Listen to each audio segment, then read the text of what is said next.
My name is Jirat Kun Wangsi Paisan, or you can call me Brooklyn, from CP One Young World Ambassador 2024. My name is Chain Thanakorn Susat Phanit. I'm a CP One Young World Ambassador 2024. I'm Shutinan Kensan, almost CP One Young World Ambassador 2024. Nitipat Nantabaropas, a CP One Young World Ambassador for the year 2024. One Young World is an annual summit which brings together the best and the brightest young world leaders from around the world, from over 190 countries and 250 organizations. They have passions for change and they have been the talent of the companies. And foster the network and build connection in order to collaborate for future sustainability projects. Sending us to go discuss important issues such as peace, indigenous voices, healthcare inequality, AI, and the climate crisis. And finally, discussing the solutions to these important issues. Come back to the country to drive the change and make a big project and big impact for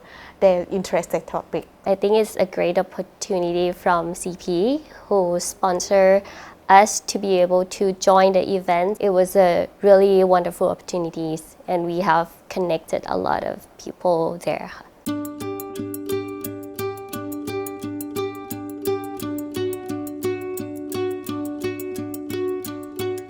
During one of the plenary session, right, especially AI, there are 4 candidates that come in and sharing their backgrounds and inspiring stories of how they're being able to apply those technology, right, to the daily life. One of them is Archangels, where those knowledge basically helps reducing the diagnosing gap for the hospitality. And I want to take those inspiration and motivations back to the retail business where currently I've been working with. I think AI will be able to do the data-driven solutions, managing stock, reduce the food waste, and the overall supply chain.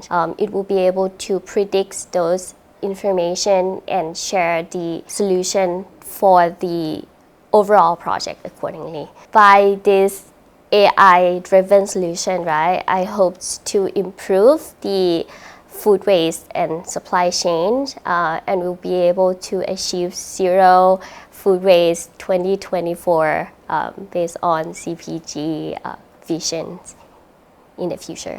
One of the most fascinating things that I learned from this event is that people, they really pay attention to the voice of the youth across the world. This is because the world that we live in right now doesn't only belong to our generations, but also belong to our children, grandchildren, and great-grandchildren. So all the decisions, everything that we do today, positive or negative, the one who is going to have to bear the consequences is the future generations. So I think it's really important to engage them, to have them observe, to hear from them, hear from their voices, make a more intergenerational justice happening. Yeah, and I think with that we can create a more sustainable future. For the experience that I got from the summit, so divide into 2 things. First, each speaker who having experience in these topics, gender inequality, their education in their country is important. They share that a woman is like lack opportunity. Their country have this way to improve and tackle this problem. So I got this in one point. And another point is when I joined the workshop, it helps brings me into how to shaping the idea, how to initiate project effectively. So that will be 2 points. And I think I will be adapt to my project by utilizing the model application under our CP group and launching in rural area and make it like strategic thinking, planning, and get the know-how from each country, like how can they tackle that and make it from end to end. So that could be applied to my future projects coming. What I bring back from One Young World is the insights with which these youth leaders bring to the table. They really emphasize understanding the people affected. They really emphasize understanding the stories of those who are in these conflict-ridden zones. What I'm going to take back from that is that I need to listen to the people I'm trying to help. The migrant workers, I need to understand their experiences. If they're from Myanmar, how has the civil war affected them? What is our duty as a company that employs them? What is our duty to support them in this endeavor? And how can we ensure that their process traveling to Thailand, working in Thailand, and returning home is safe, and that they are provided with the opportunity to build peace in their country? This is the questions that I come back with from the One Young World Summit. But I also have had the chance to speak to so many brilliant delegates from other countries all around the world. They bring new perspectives. For example, I've discussed the issues with the coup d'etats with African delegates. Delegates from Central America trying to revive old species of potato in order to support the livelihoods of local communities. These are things that have parallels in Thailand. For example, the story about reviving these old potato strains. In Thailand, we have our own delegate from CP Group who is looking to create resilient strains of rice. So this is some of the things that I've learned. I've also talked to delegates who bring a different perspective. Delegates from consulting companies, delegates from accounting, which bring a really different perspective to peace.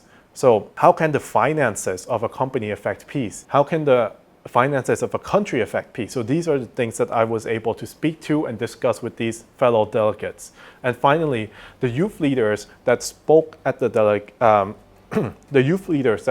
summit were able to provide real practical advice to driving action on issues such as peace. For example, one speaker talked about how they use AI to help detect trafficking victims.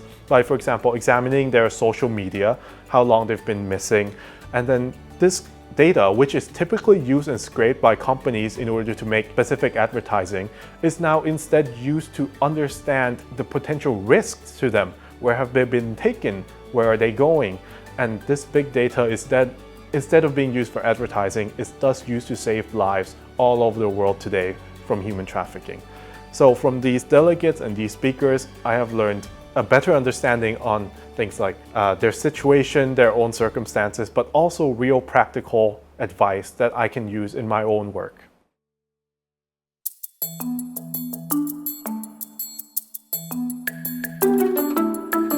I believe the local job will still need to be there, especially the first phase of AI implementation and improvement, right? We need data in order to develop a better AI. So this local knowledge, right, will be able to provide us and pivot the knowledge of AI into a right direction. So definitely we need them for sure. And how AI can bring a good force for the farming. Thailand is also one of the farming countries that we really do a lot of produce in Southeast Asia. So if we are able to adapt this IoT knowledge or AI, do the data-driven solution, enhance the overall process, we could definitely increase the productivities of the farming produce and be able to reduce the efforts in overall process.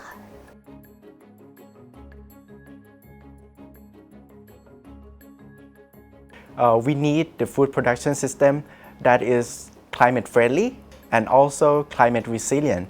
This is because the food production system is going to be affected tremendously from the climate change.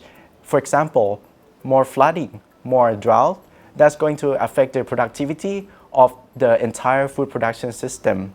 But also, the food production system itself is also like the second biggest greenhouse gas emitter. The sector itself has to lower the emission, which could be done by ensuring that there's no deforestation occurring in the supply chain, and also to practice the low carbon agriculture. One of the solutions that I learned from the summit is that we could apply the smart agriculture into the food production system in order to make the climate friendly food production system and also to make it resilient.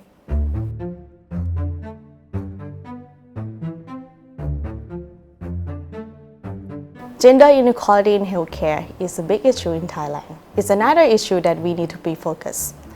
The government themselves, they have data, they have a network, the public sector, also they have like the policy and rights. As a CP group, the private sector, we have internet, we have to corporations and these tech which have the high-speed internet.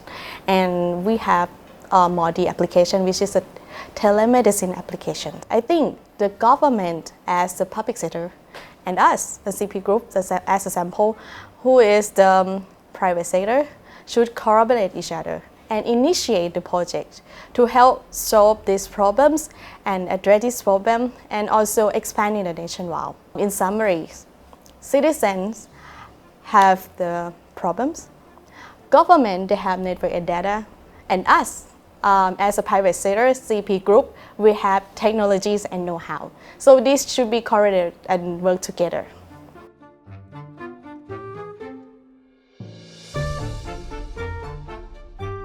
Empathy leads to dialogue, and dialogue is critical to peace. Because when you don't have everyone sitting together at the same table, you can't resolve the conflict. You don't know what each side wants, so each side will continue to fight. So what we need, first of all, is empathy. But to create empathy, we need to hear every side's story. And this is often not possible in conflict zones where one or the other side might be not able to communicate their own side of the story.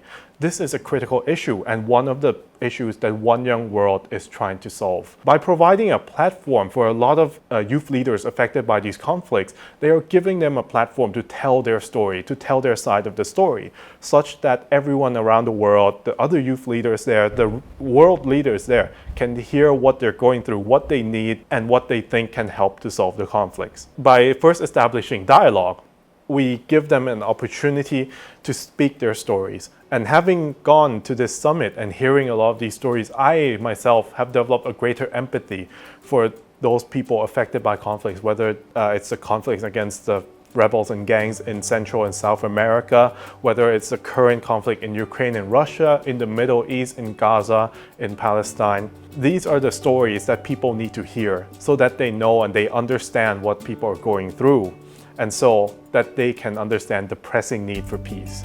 If we are to put this into concrete action, we need to provide free speech to people who are currently being silenced. Everywhere in the world, people are being told that they cannot speak their story, that they cannot tell their stories to people outside. Whether this is because, for example, in Gaza, where they do not have access to media. We need to ensure that there are platforms for people to speak, say what is going on, so that these conflicts can be resolved, even in Thailand.